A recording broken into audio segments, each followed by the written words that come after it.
Hello and welcome back to another book video. It's been a while since I've talked about books, even though it hasn't really. I think I just feel like that because I have not been in a reading mood. I've also been sick recently, so I've only been wanting to lay down and doom scroll, which I'm hoping to do less of in 2025. Obviously, we're back in my room at home. I don't have my chaotic dorm room. Now I just have my very empty room, but I have honestly been pretty reflective in here for the past couple of days. That's probably because of the season we are in right now, which is 2025 is right next door right now. In fact, by the time I upload this, 2025 will be literally a footstep away. Was that a good metaphor, analogy? I have read a lot of books this year, so I really just want to dedicate this video to all the books I read this year. Title insert. So therefore, let's talk about all the books I've read this year, starting with how many. I've read in total 30 books. Out of all those 30 books, 9 were rereads. 7 books of those rereads were like I didn't reread it again this year. It was just a book I've already read years ago, but the other 2 books were rereads. I read them first this year and then I read them again. Does that make sense? Okay. And then I DNF'd only 1 book. I like to finish my books. There's only one other book I can think of that I would probably DNF that I haven't, but most of the books I really enjoyed this year. I read 29 young adult books.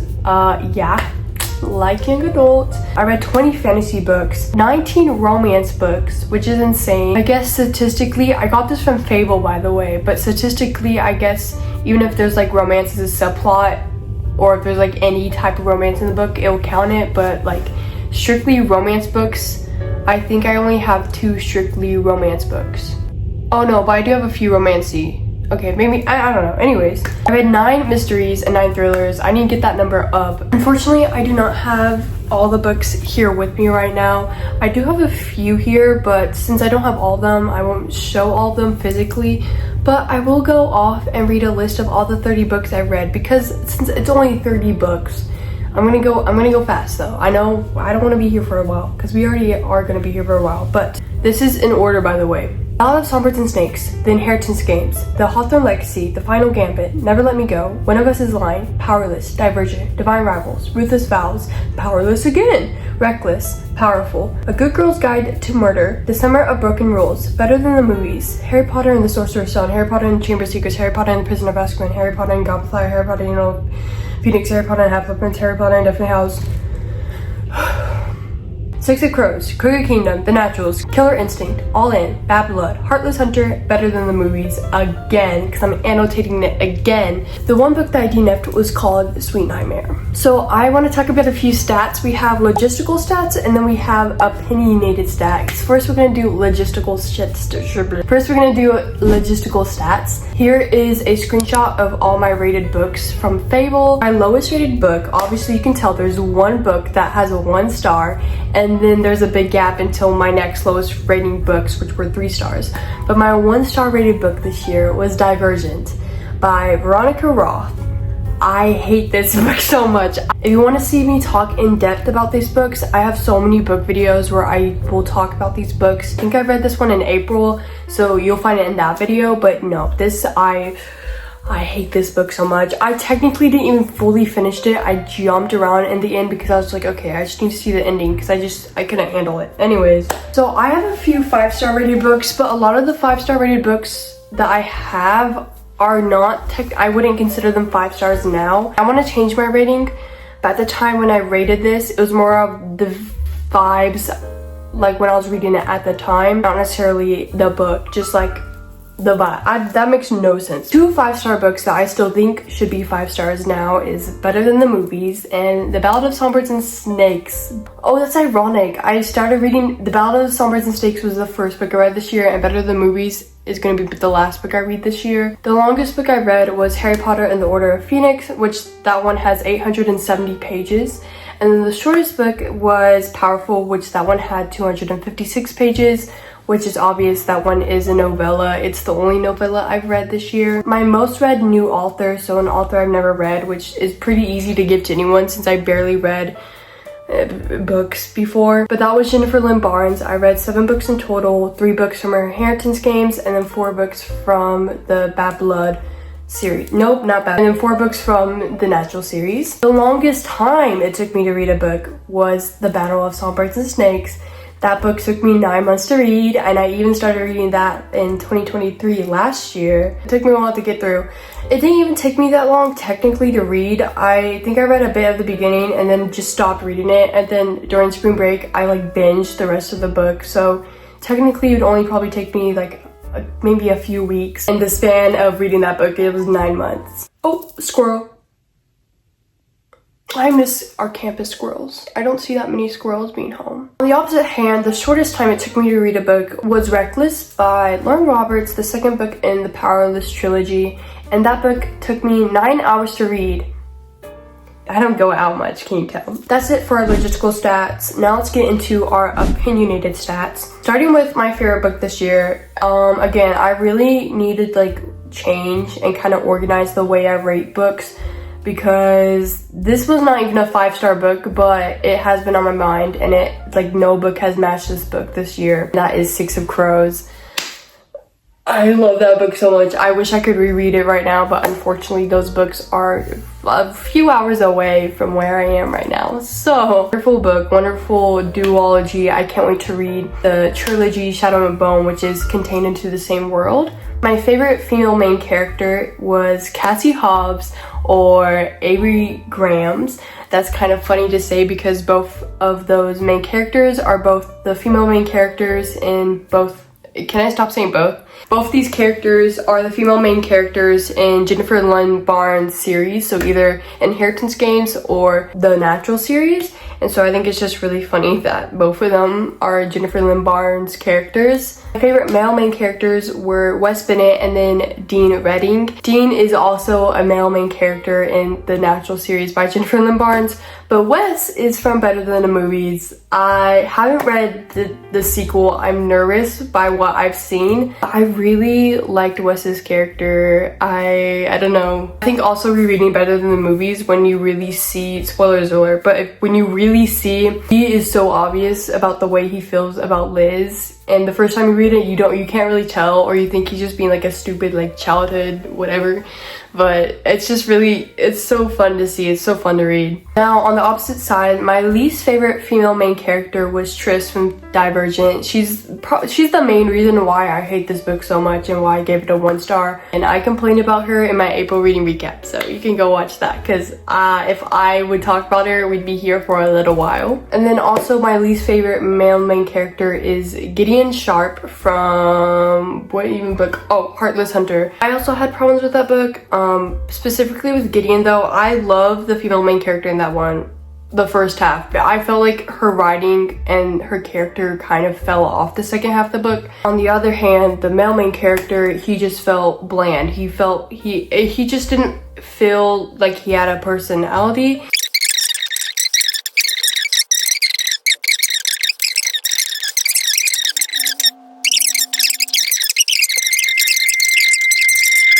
The best book, I know I've had favorite book, my highest rating book, but the best book, and this is one where I think subjectively is the best book. I think this book is the only book that wasn't a YA book too, so that, I don't know if that says anything, but anyways, this book is called Never Let Me Go by Kazuo Ishiguro. It's not, I mean, it's pretty popular. It's really sad, and I really wish that I read this book not for school, because I read it for school. Since I was reading it for school, I didn't really take things in. I just kind of took things mostly just to get a grade. I really wish I didn't do that, but it is probably the best book I've read this year, and it's also the saddest, and I also want to reread it, except I don't have the book because I read it for school. So now we're out of our stats, but let's go into categories. I've seen a few booktubers do this, like Haley Pham. I thought it'd be fun to do it too, because why not? My most underrated book, which is kind of funny to say because all these books are really popular. Most of these books are very popular on Book Talk that I read, but hype-wise, I feel like it needs more hype. We have Never Let Me Go, which again, that one's not, obviously that one's not gonna be hype. That one has more thought to that book. It's a dystopian. It's a adult dystopian. That book isn't necessarily the stuff for a book talk book. Next book we have is Battle of Humberts and Snakes, which is also pretty to say because this book literally has a movie. It's a part of a famous trilogy. But I think in the terms of the trilogy itself, like the original trilogy and this prequel, I feel like the prequel doesn't have that much love. I see people talk about the movie because Tom Blythe and Rachel Zegler, but like the book wise, it's kind of crazy. And then the last book I have is Ruthless Vows. This is the second book in Divine Rivals. Again, a pretty popular book talk book like a while ago. Out of these three, I think my most underrated is gonna go to the Battle of Humberts and Snakes, which again is hilarious, but yeah. The best cover, this is literally different ways, whatever cover I like the most. The first one we have is The Summer of Broken Rules. Literally the prettiest book I own. I love the pink. It's so vibey. I just want to go there. And the second book we have is Better Than the Movies. I really like looking at the cover and looking at a bunch of different rom-coms, but subbing Wes and Liz. Especially since I think I only know, like I know a lot of the rom-coms, but I think I've only technically seen one, which was La La Land. So that was very interesting to see. And then the last one we have is The Hawthorne Legacy. I like all of Jennifer Lynn Barnes' books and the Inheritance Games. I love looking at different pieces and stuff that is very incorporated into the book. But I think my favorite one, probably because it's blue and my favorite color is blue, is The Hawthorne Legacy. But out of all these three, I think the best one that suits this category is The Summer of Broken Rules. It's gorgeous. I can't. It's such a pretty cover. Next one we have is Best Plot Twist. We have All In. I literally recorded myself during the plot twist. It wasn't my favorite book from the Natural series, but it definitely was the most plotty. That made so much sense. It's definitely the most like plot twist in that series, I feel like, especially since it was like the last 20 pages. I saw a few people agree with me on this, so I'm glad I felt stupid at first because I was like, oh wait, maybe I should have seen this coming, but no, everyone was like, what? Then the next one we have is Reckless, specifically like the last like page or 2 pages. That one was crazy. And then we have A Good Girl's Guide to Murder. I didn't see this one coming because I just feel like it wasn't very as like stereotypical of how you would think it would unfold. I also had so much love for one of the characters because I just trust that character so much. The other one I just didn't see coming because I didn't really feel like I didn't really pay attention to that character. However, I have to give this to All In. That one shook me to the core. Is that what the kids say these days? I'm the kids these days. Actually, I'm not. I'm 18 now. The next category we have is Cry the Hardest. The first book we have is Powerless. I went through so many emotions. I think I had it recorded somewhere, but I don't know if it's still there. It's probably in my April reading recap if it is. That one made me sob so bad because I saw what was coming, so I started crying. Then it happened, and then I was crying even more. Then I stopped for a bit, and then kept going, and then I started crying at the end. It was a lot. The next one we have is A Hawthorne Legacy. I don't even remember, like, I remember crying. I don't remember why. But I remember crying. I think it might be because of the storyline between Hannah and her boo thing. I want to say Toby Hawthorne, but it might be Tobias Hawthorne. There's so many T Hawthorns. I think it's only 2, but. And the last one we have is Bad Blood. The ending got me off guard. It was so fast. It happened so fast, and I was just like, oh, okay. So yeah, that one was also crazy.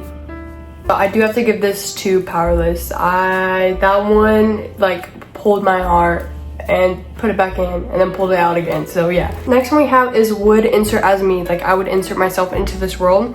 We have Better Than the Movies. I'd insert myself as Liz because Wes. Although I don't think Wes would have that much endearing for me because I'm not good with banter. I'm very socially anxious, and Liz is, she doesn't fear embarrassment. She doesn't. She goes out. She does things.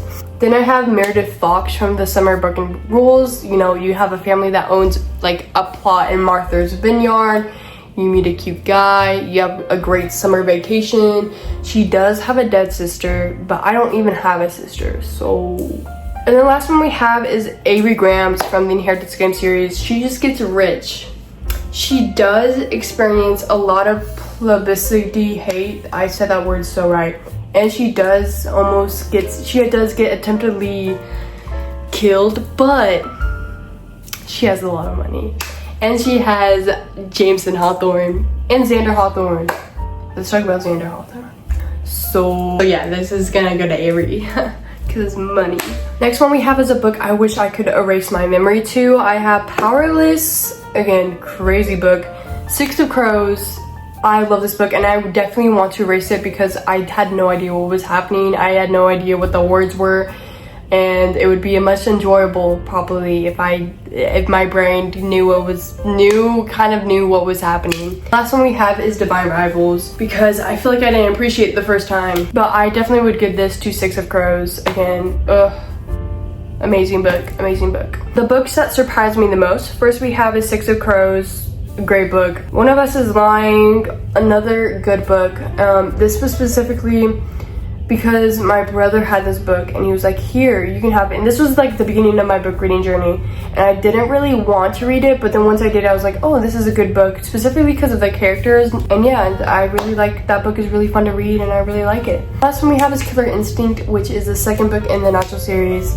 It's Killer Instinct, and specifically I put this one here because a lot of people were talking about Killer Instinct being their least favorite book, but for me it was the opposite. Killer Instinct was my favorite book, so I was a little confused. I was pleasantly surprised when I read the book. I mean, not everyone has the same opinions, but if it's widely opinionated, then there might be a reason. But no, I think I like Killer Instinct probably because I mostly like Dean's character. So yeah, I'm giving this to Killer Instinct. The next category we have is Best Series. We have The Inheritance Games, The Naturals, and Powerless.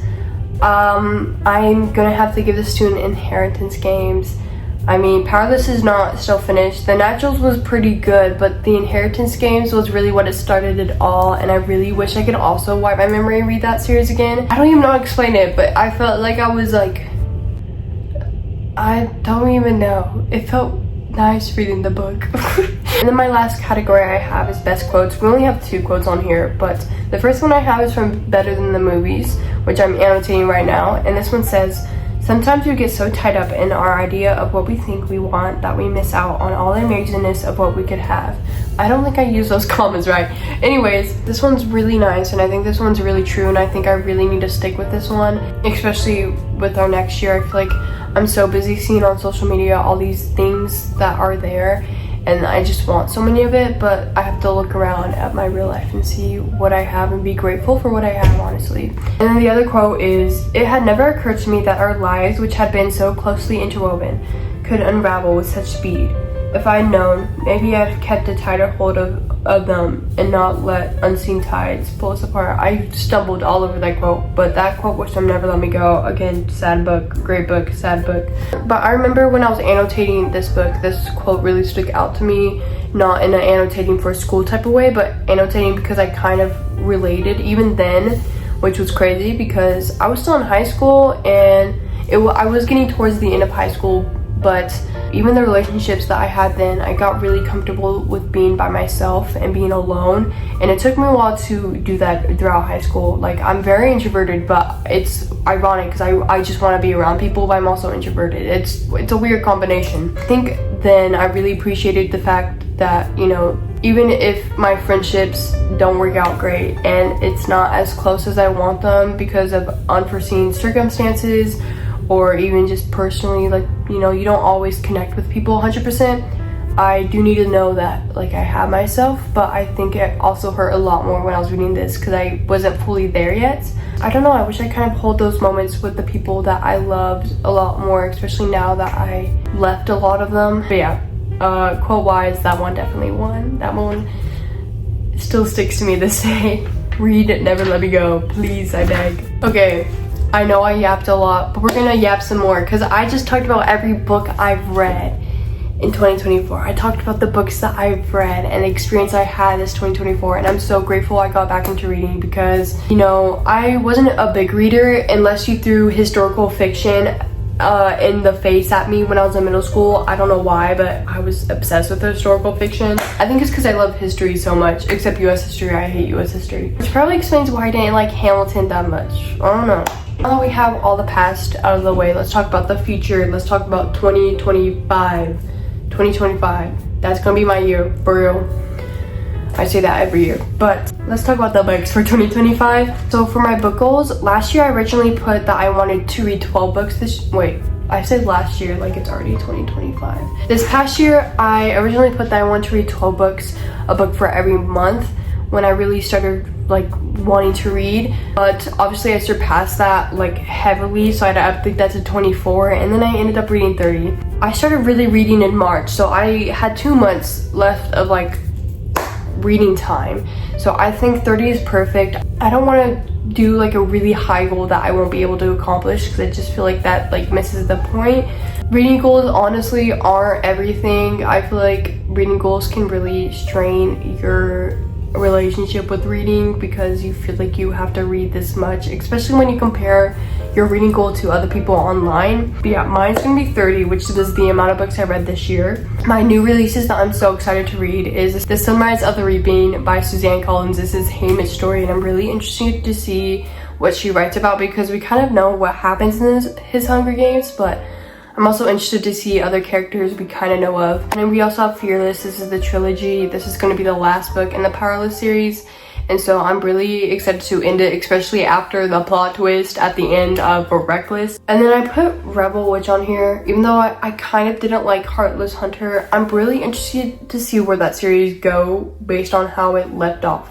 Like, I don't know. It was very interesting. And then talking about my TBR for the beginning of 2025 and for winter, because winter basically just started, even though it's like 80 degrees out here. I have the Caraval series. I've had the series for a few months now, so I really want to read it now because it's been sitting on my shelf dusting. Then we have the Shadow and Bone trilogy. I got this trilogy at my half price books store by my university, and I got it for a steal, but especially I got it right after I finished, or no, I think I bought it when I was reading Six of Crows or Crooked Kingdom, and I was like, oh, this series is great. I need to read more of this world building. So I'm also really excited to read that series. I cannot speak. The next book we have is Studying Drowning. I actually had that book. I got that book for Christmas. Totally didn't go to the store and be like, Mom, here's a gift to give to me for Christmas.